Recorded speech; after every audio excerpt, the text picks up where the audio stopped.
Good morning students. आज आपके सामने क्लास 8 सब्जेक्ट एसएस सिविक्स का चैप्टर 2 धर्मनिरपेक्षता की समझ के बारे में जो है डिस्कस करेंगे।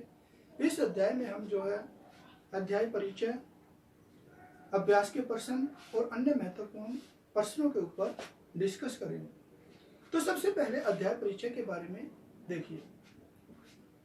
धर्मनिरपेक्षता, धर्म को राज्य से अलग रखने की अवधारणा को धर्मनिरपेक्षता कहा जाता है। यानी कि इसके अंदर राज्य और धर्म बिल्कुल अलग अलग रहते हैं। बहुसंख्यक, किसी क्षेत्र विशेष में किसी खास धर्म को मानने वाले लोगों की संख्या अधिकतम होना बहुसंख्यक कहलाता है। यानी कि जैसे मान लीजिए पंजाब राज्य है, उसके अंदर सिखों की ज्यादा जनसंख्या है, तो ऐसे क्षेत्र को जो है सिख बहुसंख्यक क्षेत्र कहा जाएगा। अल्पसंख्यक, किसी क्षेत्र विशेष में किसी खास धर्म को मानने वाले लोगों की कम संख्या होना।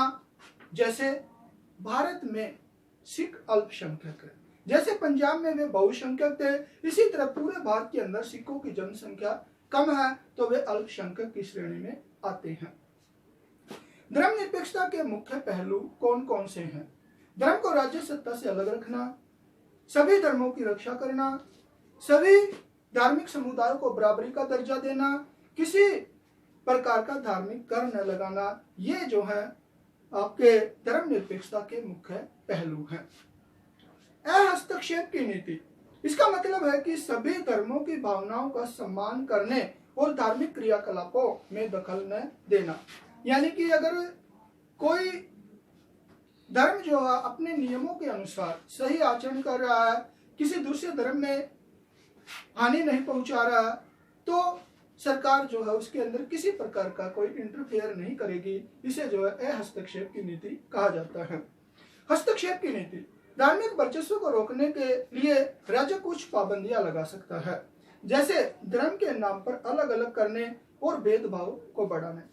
हस्तक्षेप की नीति में मान लीजिए अगर कोई धर्म जो है दूसरे धर्म के प्रति घृणा फैला रहा है, तो ऐसे में राज्य जो है हस्तक्षेप की नीति अपना सकता है। उस धर्म को जो गलत प्रचार कर रहा है, दूसरे धर्म को बदनाम कर रहा है, उसको रोकने के लिए जो है इंटरफेयर कर सकता है, हस्तक्षेप कर सकता है। इस प्रथा पर भारतीय संविधान में पाबंदी लगाई है। तो इस प्रथा के ऊपर जो है भारतीय भाई कोई जो है दूसरे धर्म को हानि न पहुंचाए, ऐसा करने पर पाबंदी लगा रखी है। भारतीय संविधान और धर्म, भारतीय संविधान में राज्य को धार्मिक मामलों में हस्तक्षेप करने की छूट दी गई है। यानी कि राज्य धार्मिक मामलों में हस्तक्षेप कर सकता है। कब? जब धर्म किसी दूसरे धर्म को हानि पहुंचाता है, उस टाइम पर जो है राज्य धार्मिक मामलों में हस्तक्षेप कर सकता है। इसके बाद देखिए अब आप अभ्यास के प्रश्न। अगर किसी धर्म के लोग यह कहते हैं कि उनका धर्म नवजात शिशुओं को मारने की छूट देता है, तो क्या सरकार किसी तरह का दखल देगी या नहीं? अपने उत्तर के समर्थन में कारण बताइए। यह बात बिल्कुल सही है कि भारत में प्रत्येक धर्म को मानने वाले लोगों को अपने धर्म के नियमों के अनुसार जीवन जीने का अधिकार है। तो यह बात बिल्कुल सही है कि हर धर्म के लोग जो अपने धर्म के अनुसार जीवन जी सकते हैं। भारत सरकार उनके धार्मिक मामलों में कोई हस्तक्षेप नहीं करेगी। जब वे अपने धर्म के अनुसार अच्छी तरह से जीवन व्यतीत कर रहे हैं, तो भारत सरकार उसमें किसी प्रकार का कोई इंटरफेयर नहीं करती है। जब तक वे गैर कानूनी कार्य नहीं करते, जब तक वे गलत कार्य नहीं करते हैं, उस टाइम तक सरकार जो किसी प्रकार का कोई इंटरफेयर नहीं करती है। भारत में कानून का शासन है। भारत में जो कानून का शासन है, नवजात शिशु को मारना गैर कानूनी कार्य है। छोटे बच्चों को मारना जो है अपराध है, गैर कानूनी कार्य है।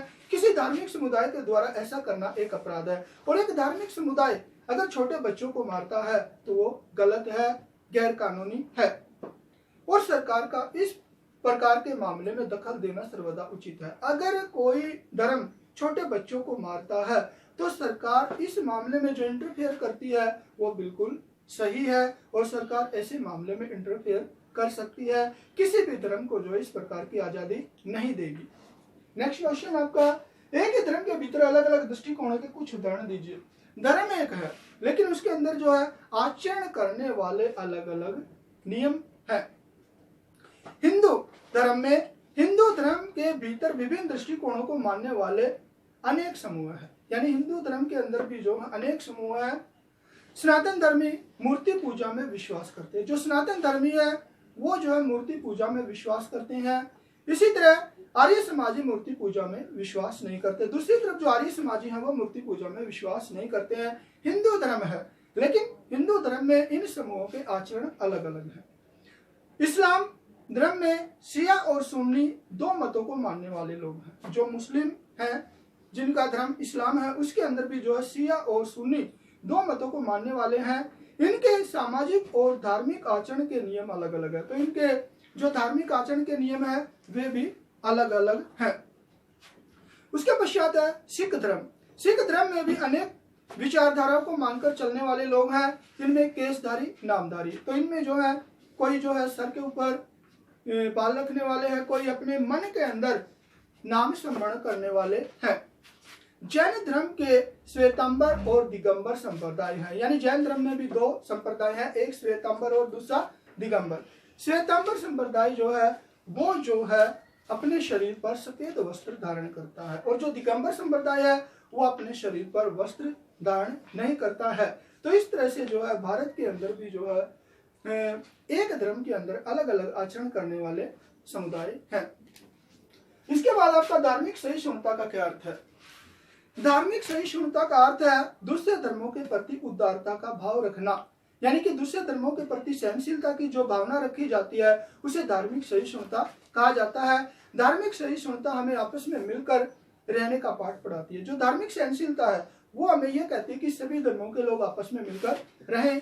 जब विभिन्न धर्मों के लोग आपस में मिलकर त्योहार मनाते हैं, ये मान लीजिए दीपावली है, होली है, इसमें हिंदू, मुस्लिम, सिख, ईसाई सभी धर्मों के आपस में मिलकर उस त्योहार को मनाते हैं, तो इससे हमें धार्मिक सहनशीलता का संदेश मिलता है। तो इससे हमें पता चलता है कि सभी धर्मों के लोग आपस में एक दूसरे के प्रति सहनशील है।